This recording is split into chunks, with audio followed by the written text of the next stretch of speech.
So, welcome to this lecture. In this lecture, we will see how the learning algorithm for a ANN for that particular uh, adaptive linear network is implemented. So, if you see, these are the same. This is the same definition or the same function which we did in the last lecture, and it that is basically it is taking the neuron weight matrix, existing weight matrix, neuron inputs, and the type of neuron, and finally it is calculating the net value and the dimension of that net for some calculations, and then depending on the type of neuron it is giving the neuron output. So this program could handle single neuron or multiple neuron also. So let us come to the problem which we were solving. I hope this need not be explained once more because we have already seen how this particular function was written. So we'll just see what problem we are solving and what algorithm we have so that we can do it uh, so that I can explain it more clearly. So if you remember, this is the problem we had. Basically, we had one neuron and with having four inputs to one neuron, and that was the basic simple neural network which we were trying to do, and that is what the Adeline network is. Okay, uh, Adeline network, this one. So adaptive linear network. So we assume that this is a linear neuron.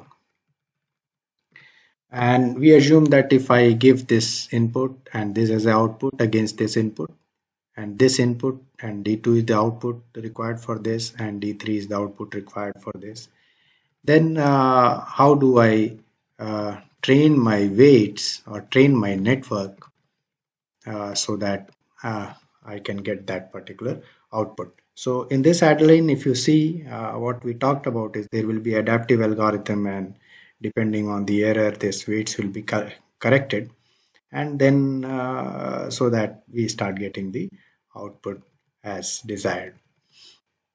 And this was the adaptive algorithm, if you remember, we discussed. So a error is to be calculated, then delta W is to be calculated. We have to assume some eta here, that is learning constant, and then you update the weights for each of the input as you present and go on doing it till you get the answer. That means when you put input 1 you get output desired output 1, and so on. So that was the idea here. Let's go back to the program and see if we are able to implement that exactly. So if you see, according to this, we have four input nodes. Okay, if you see, this is having four input nodes depending on how many inputs we are supplying to the program.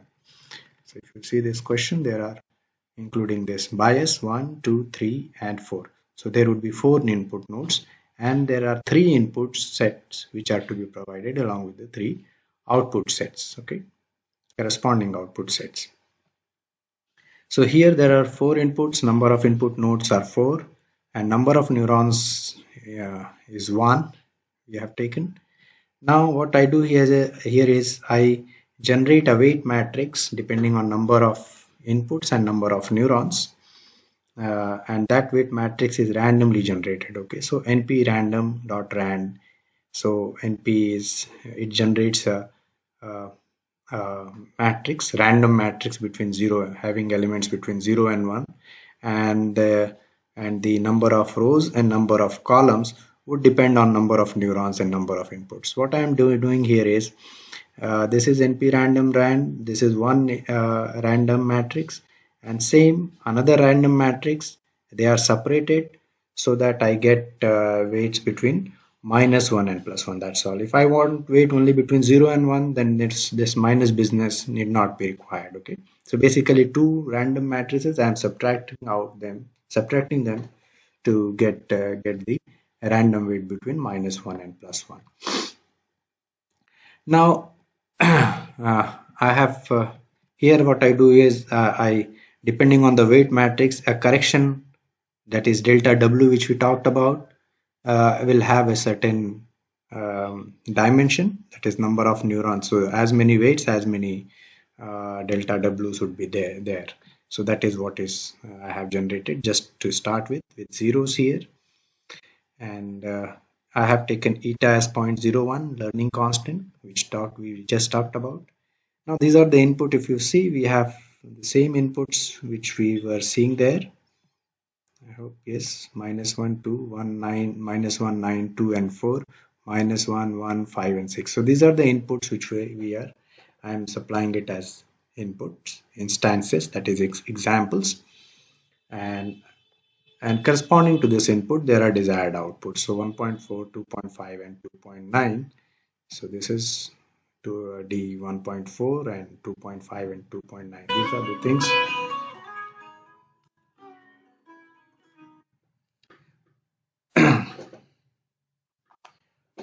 So here what we will do is uh, try to and the type of linear network is linear, neuron is linear one. And then what we do here is, if you see, uh, these are for intermediate calculation. I want to know what is the dimension of the how many inputs are there, because that many times the program has to run for each one time. And then here if you see the neuron out, this is output of a neuron. So I have initiated it as the same amount as many neurons are there. So there the number of neurons will correspond to number of neuron outputs. Similarly, the error is also initiated.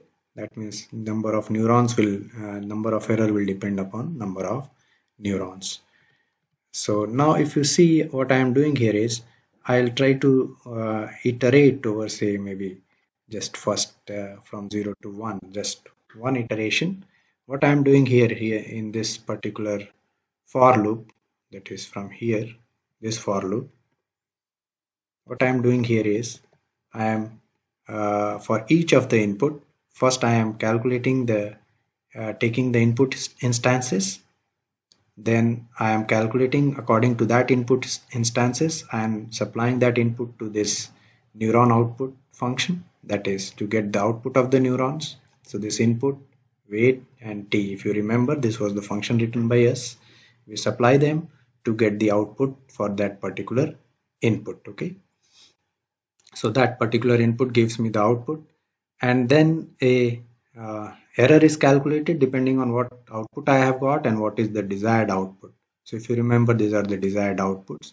I subtract it to get the error for that particular output or for that particular input, and then I develop a correction, that is eta into whatever was the error calculated for that particular input, and then the input value of input itself, and that gives me the new weight matrix, that is weight matrix adding the correction. So this is how I am doing for each of the input, and then this is repeated several times. Okay, so let me calculate just once. Okay, so first I'll take just a uh, one go through all the inputs, and we'll try to see what do we get. Okay, so we are getting the weight matrix and neuron output here, and weight matrix for neuron output. We'll also see the uh, desired output, so that we can compare neuron out with desired output. So desired output, if you, where it is,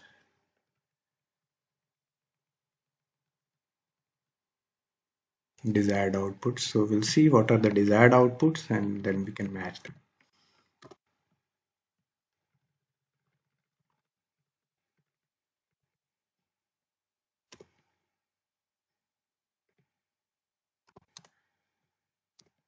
So the desired outputs, and this will be displayed, and let us run only for one time. Okay, so each of the inputs are seen once and the weights are corrected. Okay, so we'll just run this.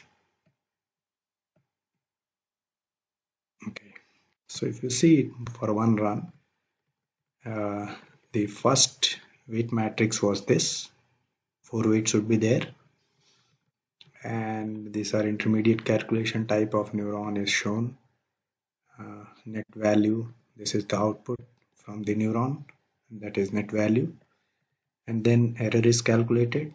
According to error, the calculations are calculated, okay, for each of the weights, and then from that weight, that calculation, we correct the why the two times errors are there. Okay, so it is running for two times, 0 and 1. Okay, 0 and 1. So two iterations will be there. So again this error is there, and then from that there is a correction. Then again we correct those errors, and new weights are generated, and so on. So new corrections are there, and so on. Finally, we get this as a neuron output, 1.2, 0.55, and 0.3, 0.72. So if you see, these are not at all matching for one or maybe two iterations what we have run. Okay, so now what I will do here is I will run this maybe for 10 times and see what happens. Okay, so now this time for loop will run from 0 to 10 times, and let us see what happens. Do I get some useful results? So if it has run 10 times, if you see the 1.4, 1.7, 2.5, 2.4, it is getting closer. So what I find is what we can see is the algorithm do work and it is coming closer to it. Let us say I run now this for say 100 iterations and see what happens.